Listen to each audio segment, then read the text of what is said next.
Hoy quisiera terminar la pequeña serie que hemos llamado De regreso a la membresía bíblica. ¿Y por qué no quisiera decir más cosas? Bueno, porque en nuestra página tenemos 30 audios de lo que es la membresía y todas estas cosas. Entonces yo solamente quería ir por los asuntos más importantes de esta doctrina, y quisiera culminar dando el siguiente tema: la distinción bíblica de pertenecer o no a una iglesia. La distinción bíblica de pertenecer o no a una iglesia. Hemos venido sosteniendo una tesis, una idea que no nos va a abandonar y hasta el último sermón. Es que hemos repetido, creo que hasta la saciedad, que la voluntad de Dios es que todas las personas que creen en el Señor Jesucristo, que han venido al Señor Jesucristo en arrepentimiento y fe, pertenezcan a una iglesia local, bíblica, visible, por supuesto. Es decir, la Biblia no contempla la figura de creyentes en Cristo que no sean de ninguna iglesia. Creyentes sueltos por allí, solitarios por ahí, queriendo vivir su vida cristiana sin ninguna iglesia en particular. Ese concepto es ajeno en la palabra de Dios. Ahora, lo dejé para lo último porque siempre se dice que es mejor que los asuntos negativos sean vistos a lo último, y yo reconozco que el tema del sermón de hoy es algo negativo. Pudiera ser pesado de oír y quizá hasta en última instancia ofensivo para otras personas. El mundo de hoy nos ha entrenado a escuchar y admirar la palabra inclusión, no discriminación, tolerancia en las diferencias, y yo creo que esas son virtudes, depende del contexto donde usted las escuche. ¿Me hago entender? Estas palabras no son malas. Inclusión, no discriminar, tolerancia en las diferencias. Sin embargo, sin darle todo el significado negativo que estas palabras puedan tener en otros contextos, la verdad es que la membresía de la iglesia marca una distinción entre los discípulos de Cristo y los que no lo son. La misma palabra membresía es una palabra que corta, que hace una distinción. Una distinción cuando usted dice miembro, por implicación, ¿qué está diciendo de otras personas? Que no lo son, que no lo son. Y la membresía hace una distinción entre los discípulos de Cristo y los que no lo son, o los que son de Cristo, pero son discípulos negligentes. O en su mejor caso, la membresía hace una distinción entre los que son discípulos de Cristo y los discípulos de Cristo que son ignorantes de esta doctrina, en su mejor caso. Pero a veces no pertenecer a una iglesia lo que muestra es resistencia, negligencia, o en su peor caso, que tal persona no es de Cristo. De hecho, en la membresía de la iglesia hay criterios de inclusión. La membresía de una iglesia presupone, en un sentido, que va a haber discriminación. No discriminación en el sentido de que va a haber ofensas o desprecio, no. Discriminación en el sentido de que habrá distinción entre las personas. Eso a la verdad significa discriminar. Cuando usted va al mercado y coge una papa y deja otra al lado, usted está discriminando, no porque odie o desprecie la otra papa, sino porque hizo una distinción entre la papa que le sirve para el propósito que usted quiere y la papa que no le sirve. ¿Me hago entender? No es que usted odie las papas. Ahora, cuando hablamos de membresía, la membresía sí incluye una discriminación. no en el sentido de desprecio, me hago entender, a los miembros despreciamos o discriminamos a los otros, no, pero hay un sentido en que se hace una distinción, una separación. Si bien la membresía también asume que no todos los miembros pensamos igual, la idea última de la membresía es la unidad, no la diferencia. Es ser uno, no ser diversos. Podemos ser diversos en muchas cosas, pero les recuerdo que la palabra de Dios alaba la unidad de doctrina en un grupo. ¿Sí ve que ya no hay diversidad? O sea, no se alaba la diversidad doctrinal, se alaba la unidad en doctrina. Se alaba la unidad en la oración. ¿Cuántas veces ha visto la palabra unánimes en la Biblia? El mismo sentir, la mente de Cristo. ¿Sí nota? En lugar de que la Biblia promueva que cada uno de nosotros podemos pensar cualquier cosa, la membresía lo que hace es ponernos en uno, en una sola mente, en un solo hombre. Porque les recuerdo ese texto que nos dice que tenemos un solo Dios, un solo Señor, una sola fe, un solo bautismo, un mismo Espíritu. Así que la membresía hace gala ¿de qué? De unidad. Cuando unas personas pueden ser uno solo, ellos conforman una iglesia. Y la persona que piensa distinto o que actúa distinto a esa unidad, por implicación, queda fuera. Y se hace una distinción entre miembros y los que no lo son.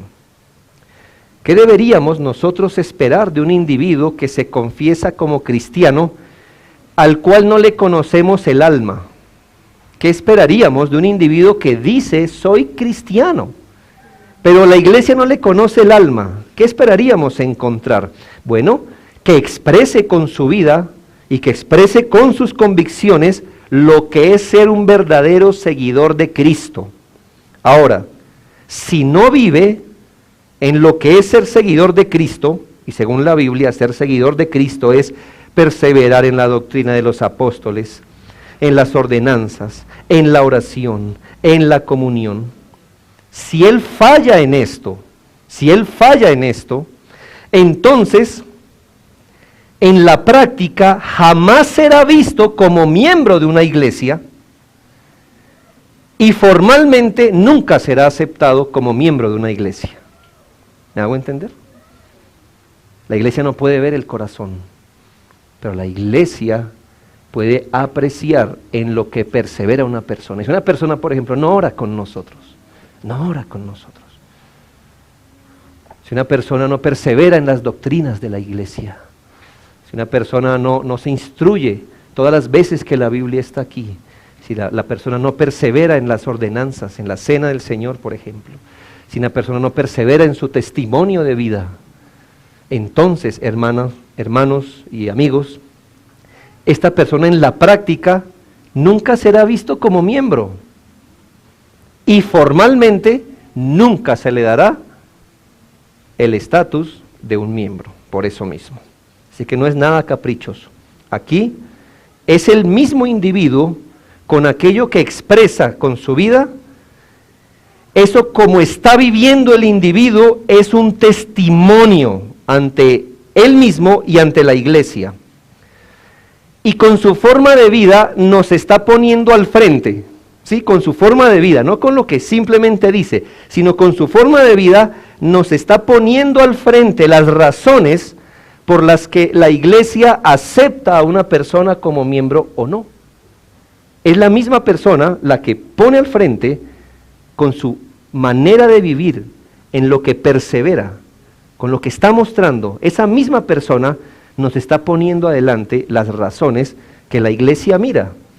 Hermanos, la iglesia mira, la iglesia escucha, la iglesia actúa, por consiguiente.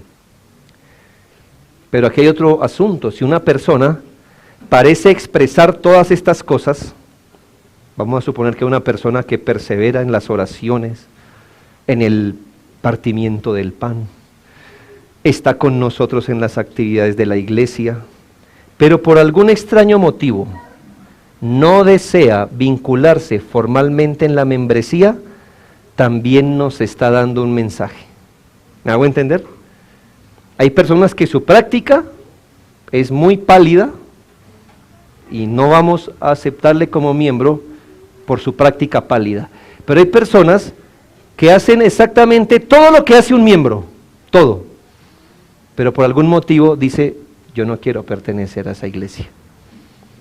Eso también es un mensaje, hermanos. ¿Qué nos están diciendo? Que tienen reservas con este grupo de creyentes, que no quiere ser identificado con este grupo de creyentes, y hermano, y eso es un mensaje que la iglesia mira, y es un mensaje que la iglesia escucha, y por eso la iglesia actúa también. Y si lo notas, querido hermano y amigo, si tú estás siguiendo este argumento, si lo notas, es en última instancia la persona la que nos está comunicando algo. La iglesia, en última instancia, no es la que aparta a la gente de la membresía. Cuando una persona no vive como un miembro, es esa persona la que se está apartando del cuerpo de creyentes. Un hijo, por ejemplo, que desafía a sus padres. Un hijo que no obedece. Un hijo que quiere vivir soltero y sin Dios ni ley en la casa de uno. Claro, si los padres le ponen al frente las condiciones, usted está aquí, pero sometido. Si no está sometido, es bíblico que ese hijo salga de la casa. Es bíblico, tenerlo en casa es contristar el Espíritu Santo de forma permanente. Ahora,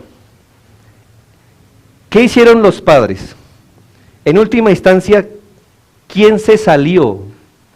¿Los padres o el hijo mismo? Con su actitud, renunció al privilegio de ser hijo. ¿Sí nota? Así que en última instancia, cuando la iglesia le dice a un hermano, no, mira, esto es lo que dice la Biblia, tú no puedes ser miembro mientras esto pase, en última instancia no hay que pelear ni con la Biblia ni con la iglesia. En última instancia, ¿quién es el que está fallando? La persona que implícitamente está diciendo, si esos son los términos, yo no quiero estar allí. Ese es un mensaje que nos dan en última instancia. La iglesia es fiel cuando mantiene delante de todos nuestros ojos, y esto lo hacemos las iglesias bíblicas, no tenemos requisitos debajo del escritorio, algo así como, hermano, si usted quiere ser miembro, y cuando es miembro, a usted no le habíamos dicho esto, y le sacamos un papelito donde ya es miembro, ya no se puede retractar. Hermanos, los requisitos de la membresía, al ser bíblicos, son públicos, están delante de sus ojos, si usted es miembro o no es miembro. Así que en este punto es donde iglesias que creemos en la membresía bíblica somos criticados y mal juzgados porque la gente afirma, ¿qué es eso de membresía? ¿Qué es esta discriminación en el cuerpo de Cristo? ¿Cómo se atreven a cerrarme la puerta siendo yo un creyente? ¿Quién mandó detener la participación de un individuo en la iglesia si Dios ama a todos y si el evangelio es para todos? Entonces la gente se enoja con nosotros y busca una iglesia donde no se hable de membresía, donde ser asistente, no importa lo que usted crea, lo que usted practique, cómo viva usted, allá es miembro.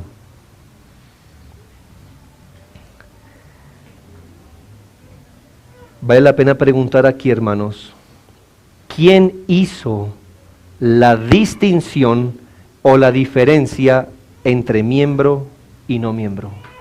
¿Quién la hizo?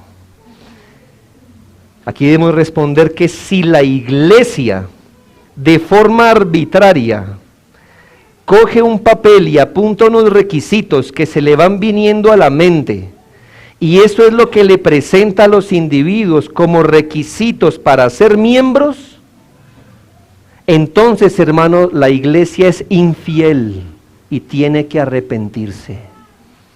Vuelvo y se le repito. Si es la iglesia la que de acuerdo a su pensamiento, a sus gustos, a sus deseos, por ejemplo, no, hermano, es que yo quiero que esta iglesia sea de profesionales más bien. Tiene una iglesia de tendencia profesional. Yo apunto, ¿quiere ser miembro? Profesional. Y también me gusta que sean de cierto equipo de fútbol, que a mí me gusta. Entonces, hermano, si la iglesia, estoy exagerando, ¿no? Pero si es la iglesia la que elabora una lista, y si es la iglesia la que le pone al frente a cualquier persona, eso es lo que tiene que hacer para ser miembro de la iglesia. Hermano, la iglesia está pecando, tiene que arrepentirse, porque la iglesia no puede hacer esto. Hemos dicho que la iglesia está subordinada a la palabra de Dios. Hermanos, pero si esta distinción de miembro, no miembro, la hace la palabra de Dios, y si es la palabra de Dios la que nos da parámetros para distinguir un discípulo de Cristo, hermano, más bien la iglesia que no presente eso es infiel. Toda iglesia debería presentar esto y decir, esto es ser un miembro, un creyente. Y eso es fidelidad, porque viene de Dios. Así que mi sermón es muy sencillo, espero ser muy claro aquí. Le quiero mostrar que la diferencia miembro y no miembro la hace la Biblia. Y luego quiero concluir como cogiendo todos esos textos y diciendo algo. Primero, hermanos, la palabra de Dios muestra claramente la distinción entre miembros y no miembros. Mateo 18, 15 al 17.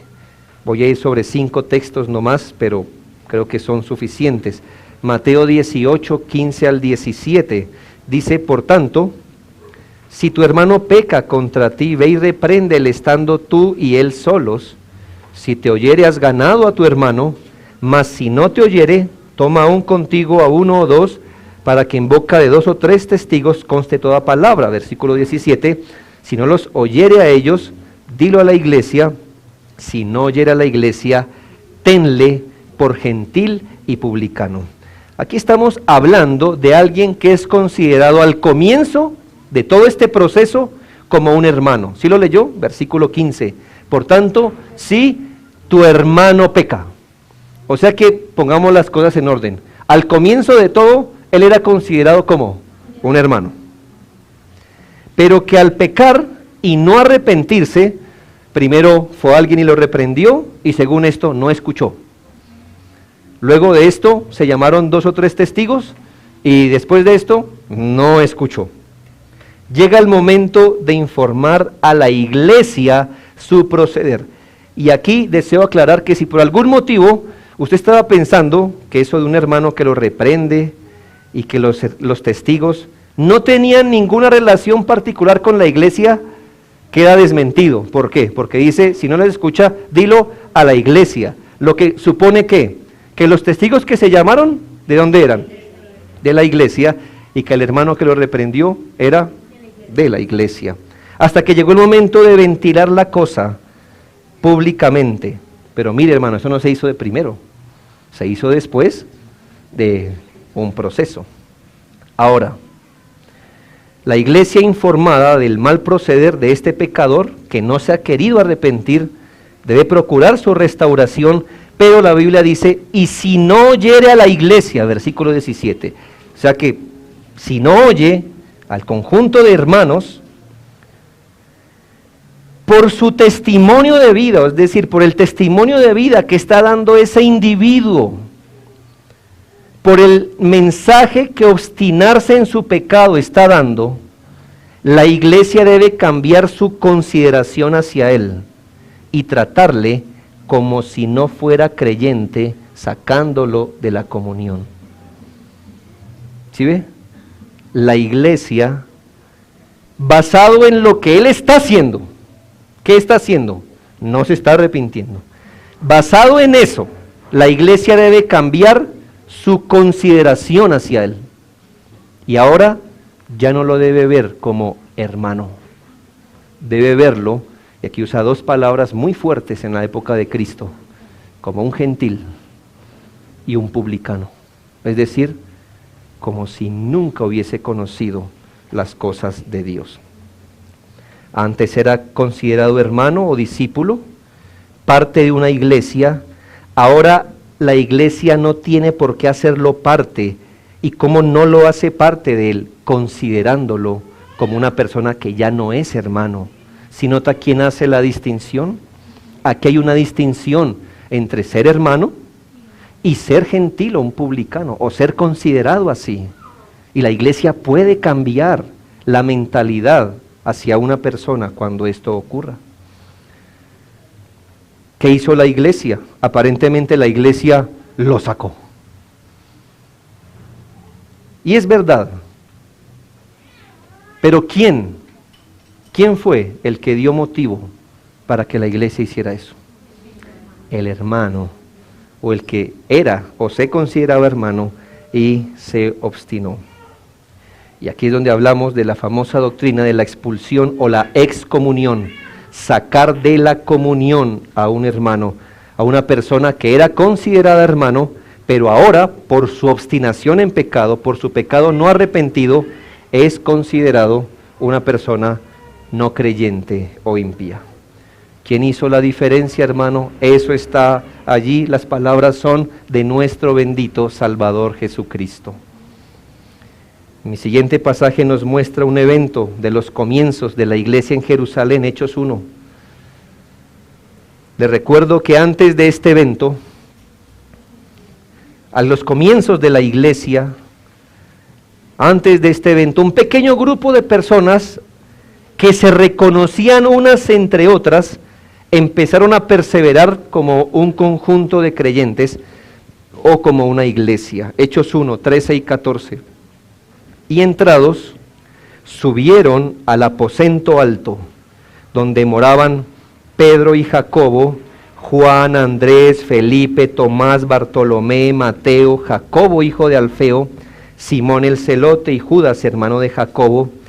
Todos estos, mira lo que estaban haciendo, perseveraban unánimes en oración y ruego con las mujeres y con María, la madre de Jesús, y con sus hermanos. En aquellos días Pedro se levantó en medio de los hermanos y los reunidos eran como 120. ¿Ve el antecedente aquí? ¿Qué está pasando? No era un grupo de personas que, señor, ¿usted quién es? ¿Usted por qué viene aquí? No, tenemos 120 personas que ¿qué estaban haciendo? Orando, pero ¿qué notó usted? ¿Se conocían o no se conocían? Eran conocidos. Era era el hermano de era la mujer, ¿me hago entender? Eran 120 personas reconocidas unas entre otras que estaban perseverando, si bien no como totalmente como una iglesia, pero estaban haciendo las cosas que un grupo de creyentes hace, que una iglesia hace.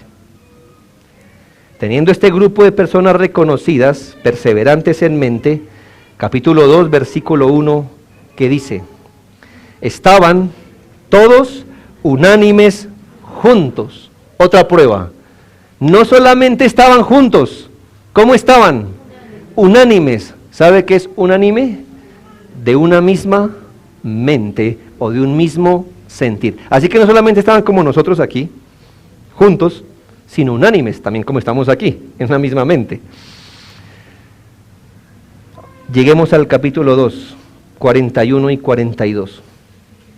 Así que, después de un sermón de Pedro, les recuerdo que Pedro predicó en Pentecostés, así que los que recibieron su palabra fueron bautizados y se añadieron aquel día como 3,000 personas.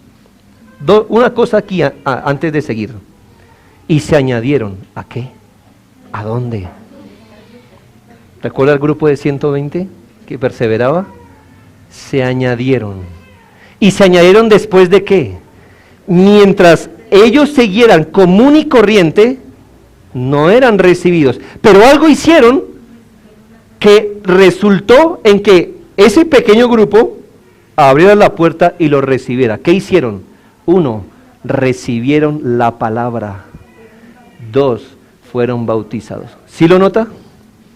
Mientras eso no pasó, ¿qué hizo el grupo? Puerta cerrada. Y cuando ellos recibieron la palabra y fueron bautizados, ¿qué hizo el grupo? La abrió. Ahora mire lo que hacían ese grupo recibido junto con el grupo inicial, 42, y perseveraban en la doctrina de los apóstoles, en la comunión unos con otros, en el partimiento del pan y en las oraciones. ¿Nota? No fueron recibidos y dijeron, bueno, ya somos del grupo, hasta luego, muchas gracias por todo, y se fueron. No, fueron recibidos para que hicieran lo que ese grupo ya venía haciendo. Ya venía haciendo. Hermanos, algo pasó que marcó su entrada. Y cuando fueron recibidos, algo hicieron por lo que fueron mantenidos entre ese grupo de creyentes. Otra vez pregunto, ¿quién entonces hizo la diferencia? Eso es bíblico, hermanos. Apóstoles haciendo esto. Los que habían escuchado a Cristo predicar, entendieron cómo son las cosas en la iglesia de Cristo. Hechos 5, 12 al 14. Otra vez, estamos hablando de la misma iglesia que permanecía unánime, que perseveraba unánime. Y dice, después de este evento trágico de Ananías y Zafira, y dice, y por la mano de los apóstoles se hacían muchas señales y prodigios en el pueblo, y estaban todos unánimes. Otra vez, ¿sí nota? Esa insistencia en que la palabra, ¿qué? Unánimes, o sea, unánimes, no diversos, unánimes, en el pórtico de Salomón. De los demás, ¿quiénes son de los demás? Pues de los que no estaban unánimes, de los demás, ninguno se atrevía a juntarse con ellos, mas el pueblo los alababa grandemente, y los que creían en el Señor aumentaban más, gran número así de hombres como de mujeres. Usted lo oyó bien, aquí hay algo especial, ¿no? Un grupo unánime y muchos que creían, ¿qué dice? Eran recibidos. ¿Cómo lo sabemos? Porque decía que el grupo crecía. O sea, que el grupo no cerró la puerta y dijo, así estamos cómodos, quedémonos tranquilitos. No, el grupo crecía significaba que ¿qué? Que más personas eran recibidas. ¿Por qué? Porque dice el grupo de los que creían en el Señor. Pero hay un grupo llamado de los demás. Ese pequeño grupo de los demás. ¿Quiénes eran los demás? Los que no son miembros. ¿Sabe qué hacían ellos? Alabo lo que ellos hacen. Lo leyó usted, ¿no? Los alababan. Me gusta lo que hacen. Me gusta cómo viven. Me gusta esto. Pero no quiero juntarme con ellos. Por algún motivo. Les gustaba cómo esa gente vivía, cómo esa gente hablaba, lo que practicaba, su ejemplo de vida. Pero por algún extraño motivo dijeron, pero no quiero juntarme con ellos. ¿Y qué hizo la iglesia? Ay, no, hermano, venga, por favor. ¿No quieres? No perteneces. Aquí hay un grupo que está unánime. Hay un grupo llamado los demás. Los podemos identificar como que no estaban en un mismo ánimo con el grupo. Y además, ¿qué se dice de ellos? Que no se atrevían a juntarse. no que nadie les hablaba, ni siquiera que la iglesia no quería juntarse con ellos. El problema es que ellos no querían juntarse con la iglesia. Ni siquiera se nos dice que no iban a escuchar la predicación, porque si entendemos bien, si muchos creían es porque la predicación era pública, dando la oportunidad de que muchos creyeran, pero otros no creyeron y no querían ser identificados. ¿Qué produjo este temor? Entre otras cosas, lo de Ananías y Zafira. Cuando las personas vieron que la iglesia no es un juego, que Dios está en la iglesia, dijeron, más bien no, esperemos, porque imagínense, ¿qué tal yo también caiga muerto allí? Había una diferencia entre estar congregados. Y esta palabra del versículo 13, donde dice, de los demás ninguno se atrevía a juntarse con ellos, la palabra juntarse aquí es la palabra pegarse.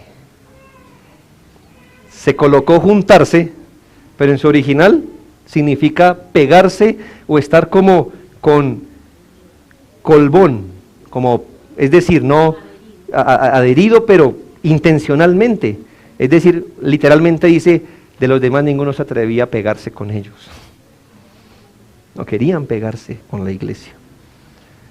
Este pasaje comprueba algo maravilloso, y es que los demás reconocían que ese grupo era especial y que ellos no pertenecían a ese grupo. Una gran verdad, hermanos, porque hay muchas iglesias donde cualquiera es llamado creyente, es llamado hermano, cualquiera participa de todas las cosas, no se conocen entre sí, no hay responsabilidad mutua. Yo me siento humillado cuando usted viene y me cuenta sus problemas y sus luchas, pero ¿qué me hace entender eso de usted? Que usted tiene una responsabilidad conmigo y yo la tengo con usted. Vuestro mismo pastor, cuando no puede venir aquí y está en otro lugar, yo aviso a algunos hermanos de la congregación. ¿Por qué, hermano? Porque estamos pegados. Y esta diferencia la hizo el Espíritu de Dios. Y había gente sensata que decía, si eso es ser seguidor de Cristo, si eso es ser cristiano, me gusta, pero no quiero ser de ellos. Cuarto texto. Hechos 9, 26 y 28. Y este texto es interesante porque nos muestra la experiencia de Pablo recién convertido. Le llamo Pablo porque aún no estaba en ejercicios de apostolado. Eso le vino como 14 años después. Aquí estamos con el hermano Pablo, no con el apóstol todavía. Así que ubíquese 14 años antes de su llamamiento como apóstol, cuando él sale de la iglesia de Antioquía con Bernabé, al primer viaje misionero, era mucho antes. Recién convertido, ¿recuerda? Cuando se le apareció la luz, cuando él cayó al piso, cuando dura 3 días en ayuno y oración y va a Ananías, un hermano de la iglesia de Jerusalén, del grupo que perseveraba, ¿recuerda? La iglesia. Y va un hermano que Dios se le aparece a Ananías y le dice, ve y llévale este mensaje a Pablo, además bautízalo. Él dijo, hermano, no señor, es Pablo, ¿estás seguro? Es Pablo. Y bien, él fue bautizado. ¿Qué nos dice la Biblia en Hechos 9, 26 al 28? Cuando llegó a Jerusalén, Pablo trataba de juntarse, pegarse con los discípulos, pero todos le tenían miedo, no creyendo que fuese discípulo. Entonces Bernabé, tomándole, le trajo a los apóstoles y les contó cómo Saulo había visto en el camino al Señor, el cual le había hablado, y cómo en Damasco había hablado valerosamente en nombre de Jesús. Después de eso, ¿qué dice la Biblia? Y estaba con ellos en Jerusalén, y entraba y salía. Otro que fue añadido para perseverar con ellos. Piense, ¿leyó bien? ¿Por qué no querían aceptarlo entre los discípulos? Es decir, entre los creyentes. ¿Qué dice? Porque no creían que fuera un discípulo. Es decir, Pablo, ¿no te hemos visto cómo vives? No tenemos certeza tu forma de vivir, no sabemos de tus convicciones. Por eso, ¿qué hacían los discípulos? No, Pablo. Pero vino un hermano, lo cogió de la mano y le dijo: hermanos, ustedes no saben algo de él. Y es que el Señor Jesucristo se le apareció y les contó todas las cosas. Y después de su conversión, Pablo ha hecho esto, esto y lo otro. O sea que está viviendo como un creyente. O sea que tiene nuestras mismas convicciones. O sea que está predicando a Cristo. O sea que estamos en la misma fe. O sea que fue bautizado con nuestro mismo bautismo. O sea que sigue un mismo Señor. Así que venga Pablo. Y Pablo ahora fue añadido a ellos. Y entraba y salía. Es otra forma de decir que entró en el grupo. Ya era identificado con uno de ellos. Hermanos, quiero resaltar aquí. Mire, voy a hablar en este término, no es la mejor palabra, pero entiéndame. ¿Cuál es el instinto de un verdadero creyente? Buscar un grupo de creyentes para ser aceptado. ¿Ve? No por revelación. Pablo ahora busca un grupo de creyentes y anéxate a esta iglesia local. Hermanos, instintivamente, vamos a llamarle así, el que nace de nuevo, ¿qué va a decir? ¿Dónde hay otros como yo? Yo quiero pegarme a ellos, yo quiero vivir con ellos, yo quiero que me identifiquen con ellos. Pablo no razonó, no sé, a mí se me hace, como Cristo se me pareció a mí solo. ¿Por qué no perseverar yo solito? Sí, es que andar con estos fastidiosos hermanos y...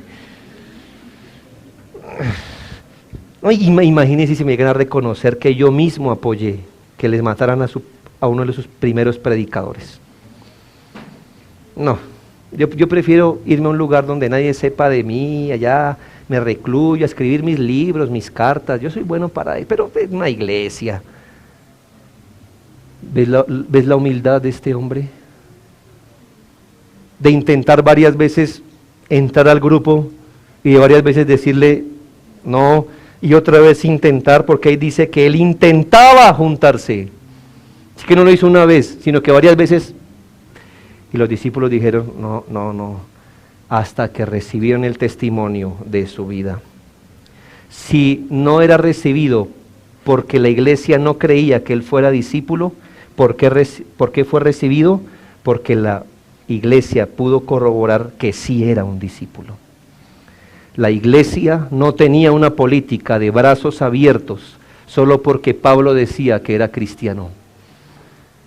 Pablo dijo, hermanos, ya soy cristiano. Ay, sí, ya lo dijo la palabra mágica, soy cristiano, hay que recibirlo. No, su propio testimonio no fue suficiente, necesitó del testimonio de otros, testimonio corroborable. Así que ese argumento de que Dios y yo sabemos el trato que tenemos, nadie más lo sabe, y por ese trato que Dios y yo tenemos me tienen que recibir a la iglesia. A mi hermano, eso no es bíblico. Si tienes un trato con Dios, los demás lo van a ver. Bernabé suplió ese asunto. Gloria a Dios por Bernabé. ¿Y en qué terminó? En que vivía en comunión. Próximo texto nos envía derecho a la iglesia de Corinto. Primero a los Corintios, capítulo 5. Aquí hay un asunto horrible, feo aquí en cuestión. Usted lo leyó, lo leímos públicamente. Había un caso de fornicación en la iglesia, pero una fornicación que ni siquiera se veía en los no creyentes. ¿Qué consistía? Que supuestamente una persona de la iglesia estaba fornicando con su madre, o madrastra se cree, con la esposa de su padre. Eso no es común, hermano, ni siquiera entre los que no conocen a Cristo. Y teníamos ese caso en la iglesia de Corintios. Mire la expresión del versículo 2, primero a los Corintios 5:2. Y vosotros estáis envanecidos, ¿no deberíais más bien haberos lamentado para que fuese quitado de en medio de vosotros el que cometió tal acción? Yo creo que usted es lo suficientemente avisado con que aquí nos está diciendo que toca sacarlo del recinto donde está. ¿Sí me hago entender? El problema no es, es que él entró al recinto. No. ¿Qué significaba quitarlo de en medio? Bueno, ¿dónde estaba? Estaba no en el local, no, estaba en la iglesia. Es distinto, ¿no? El local. La iglesia es el conjunto de miembros. Y este hombre estaba y por eso el apóstol puede decir, ¿no debieron haberlo sacado de entre ustedes? Sacado de... Este individuo debería haber sido sacado de la membresía de la iglesia. ¿Por qué motivo? Porque su andar ya no era el de un discípulo. No es que cometió un pecado y ya no lo volvió a hacer, sino que era lo que estaba haciendo continuamente. Y en líneas más adelante, para reforzar el punto, en el versículo 12 y 13, el apóstol Pablo dice, después de argumentarles por qué él debió ser sacado y cómo y para qué. Versículo 12, porque ¿qué razón tendría yo para juzgar a los que están fuera? ¿No juzgáis vosotros los que están dentro? Porque los que están fuera Dios los juzgará. Y entre líneas, pero como Él está adentro, quitad pues a ese perverso de entre vosotros. Estar fuera, estar dentro. ¿Qué significa, hermanos? ¿Estar fuera de esa puerta? ¿O estar dentro de esa puerta? No, hermanos. Era quítenlo de entre ustedes como miembro. ¿Por qué? Porque ya no está viviendo como un discípulo. Mire esta expresión. Los que están dentro, Dios les ha dado la potestad de juzgarlos. Por eso a veces la iglesia, hermanos, tenemos que tratar cosas que nos gustaría decir que Dios se ocupe. Dios diría, no señores, los que están dentro, juzgadlos vosotros. ¿Por qué? Porque los que están fuera, Dios los juzga. Entonces queremos al revés, ¿no? Juzgar a los de afuera y dejarle a Dios lo de adentro. No, Él dice, si lo consideran hermano hay que juzgarlo aquí. Y su juicio es echarlo para afuera, échenlo.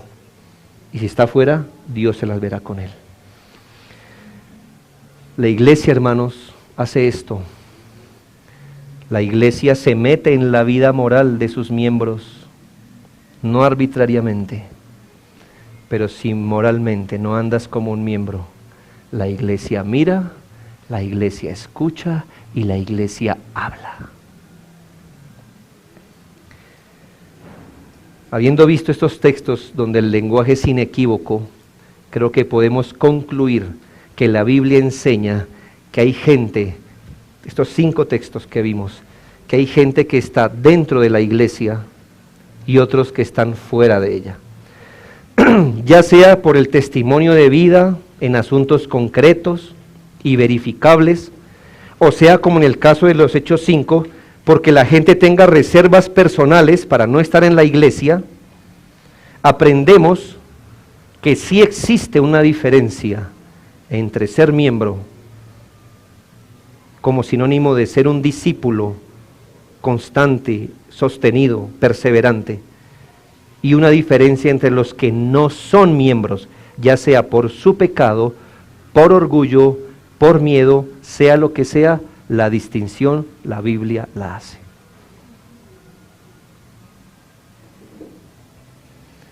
Quiero concluir, primero dirigiéndome a los no miembros. Ustedes me han escuchado con mucha paciencia por 8 sermones. Y yo quiero, hermanos, lejos de desanimarlo, animarlo.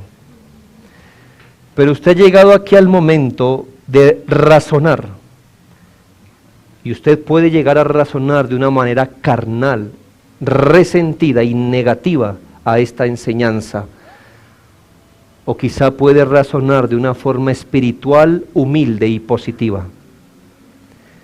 Puedes llegar aquí después de escuchar esto y endurecerte más, justificando todas las razones que te mantienen por fuera de la membresía, justificarlas y afirmarte en eso, y hasta llegar a resentirte con la iglesia, poner el dedo sobre la iglesia, cuando tú eres el que por tu forma de vida no has querido juntarte con lo que hace una iglesia bíblica.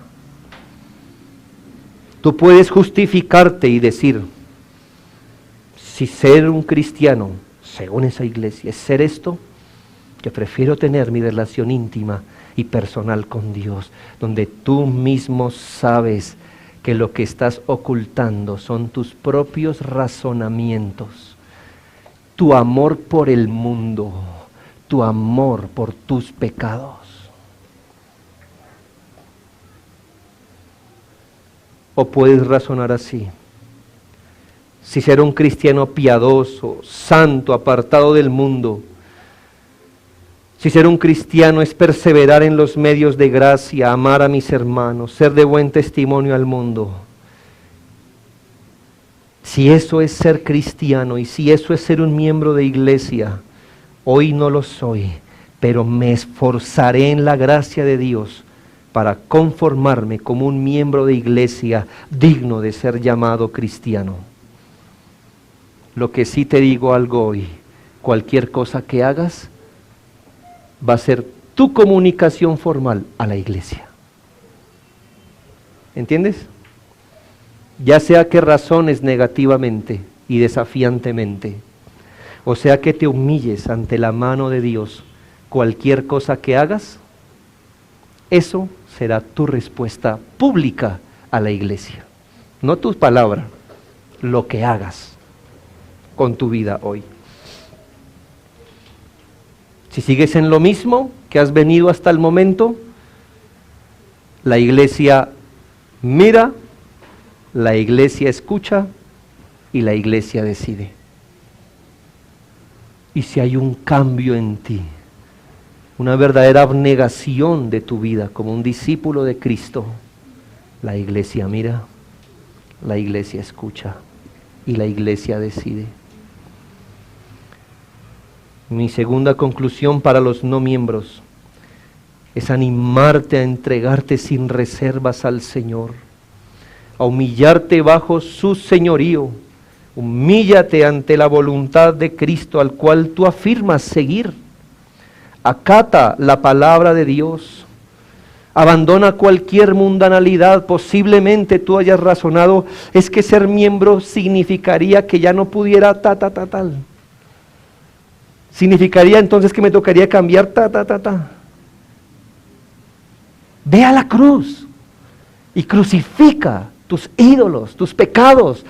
Eso mismo, esa misma razón, lo que has abrazado por tiempo, después de tanta predicación, de tanta enseñanza, eso mismo que sigues esgrimiendo como tu mayor excusa para no ser miembro, eso mismo llévalo a la cruz de Cristo y sé un discípulo de Cristo en los términos de Cristo.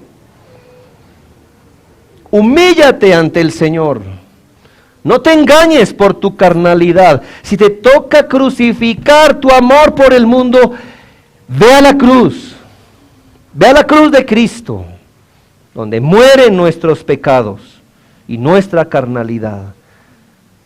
Quizá tengas la misma vocecilla que Cristo escuchó, diciéndote continuamente: ten compasión de ti mismo. No seas miembro, mira, te va a tocar hacer esto, lo otro, te va a tocar esforzarte aquí, llegar aquí, irte de noche, venir de día, ya sabes. Ten compasión de ti mismo. ¿Sabe quién dijo esas palabras? ¿Y a quién se las dijo? Satanás a Cristo. No cruz, Cristo. Ten compasión de ti. Está haciendo mucho frío, ten compasión de ti. Tú estás enfermo, ten compasión de ti. Tú no tienes tanta plata, ten compasión de ti. Esa voz no viene de Dios, porque Cristo miró a Pedro y le dijo: apártate de mí, Satanás, porque pones tu tu mira en las cosas de la tierra. Humíllate ante el Señor si eres un verdadero hermano. ¿Tienes una profesión de fe real? Muéstrala por tus obras. Es falsa tu profesión si tú deseas seguir a Cristo en tus propios términos. Verdadera si le deseas seguir en sus términos. ¿Eres un verdadero discípulo de Cristo? Entonces haz lo que los discípulos hacen. Perseveran en la doctrina, en la fe en Jesucristo, en las oraciones, en las ordenanzas, en la adoración con su pueblo, en la edificación mutua, en el testimonio piadoso unos a otros. Renuncia a la mundanalidad, a los deseos de la carne. No somos perfectos, pero nuestra experiencia sostenida es hacer esto, procurar esto y llorar cuando esto no lo hacemos. Pero distinto es poner la barrera y decir, ¿me aceptan como vengo así del mundo o no soy? Pero cualquier cosa que hagas es tu respuesta a estas predicaciones. Te animo a seguir al Señor en el contexto de una iglesia local específica. Te animo a seguir. Para los miembros, hemos visto, yo mismo he aprendido mucho más, hermanos. Yo no estoy por encima de la Biblia, yo soy un discípulo también. Y estas 8 predicaciones me han comunicado más peso y solemnidad a las cosas de la iglesia. 2 grandes responsabilidades nos han caído encima después de esta serie. Además de otras, ¿no? Dos grandes. Primero, debemos ser cuidadosos, temerosos y de buen discernimiento, hermanos, para no cerrarle la puerta a un discípulo de Cristo que se está esforzando en seguir al Señor y evidencia la obra transformadora de Cristo en su alma y que muestra amor por sus hermanos. Mucho discernimiento, hermanos. Porque qué tal que un hermano diga, yo quiero ser discípulo, yo quiero ser. Y por nuestra ceguera le cerremos la puerta a un hombre o a una mujer. Pero necesitamos el mismo discernimiento para no abrirle la puerta a un individuo que no es discípulo de Cristo y que pretende serlo y nos dejemos llevar solo por las apariencias de piedad o por su confesión verbal. ¿No es dura la tarea, hermanos? Podemos caer en el error de cerrar la puerta y decirle a alguien, no, cuando él se está esforzando, cuando se está asemejando a un discípulo. Pero podemos abrirle la puerta a la iglesia por alguien que parece, y discúlpeme la palabra coloquial, nos descrestó a todos. Mire cómo habla, sí, mire cómo se expresa, y mire cómo colabora, y resulte que solo sea una apariencia de piedad. Discernimiento, hermanos, cuidado. De una vez le digo que discernimiento es lo que no tenemos, por eso nos toca pedirlo arriba, leer la Biblia y juzgar las cosas. Aquí no es, ay hermano, ¿por qué no lo aceptamos? Es que mire, es lo más de buena gente. ¿Dónde está ese requisito en la Biblia, hermanos? Ah, mira, es que viene con nosotros hace tantos años, lo conocemos de harto. ¿Dónde está ese requisito en la Biblia? Ay, no, es que si tú miras, a él le ha tocado duro y por eso tal. ¿Dónde está ese requisito en la Biblia? Entonces vamos a aceptar gente porque es amigos de nosotros, porque son de nuestra familia, así nomás, porque por lo que antes fueron o lo que antes mostraron, porque le toca duro la vida cristiana. ¿Esos son los requisitos con los que vamos a aceptar a la membresía? No, ya están dados los requisitos. Nosotros no estamos por encima de Dios ni para cerrar la puerta ni para abrirla. Y segundo, hermanos, segunda responsabilidad que nos cae encima, cuán ejemplares debemos ser como discípulos de Cristo. Si tú ya sabes que por su testimonio de vida, sus pocas evidencias de ser cristiano, por los tropiezos que él tiene, individuos no son recibidos a la membresía, ¿qué podemos decir de ti si no das buen testimonio, si no perseveras con nosotros, si no das evidencia de la gracia? ¿Lo entiendes? Si gente por esas cosas se queda fuera de la membresía, tú como miembro, revísate. ¿Qué podemos pensar si tú, miembro, eres el que no da buen testimonio, no oras con nosotros, no perseveras con nosotros, no das testimonio? No debes hacer tu vida alrededor de dar solo buen ejemplo. Es decir, no nos levantamos para decir, quiero ser buen ejemplo. Pero debes saber que si tú eres recto de corazón, serás buen ejemplo. Sea un buen cristiano. Y animo a la iglesia a considerar estas cosas para su bien. Oremos.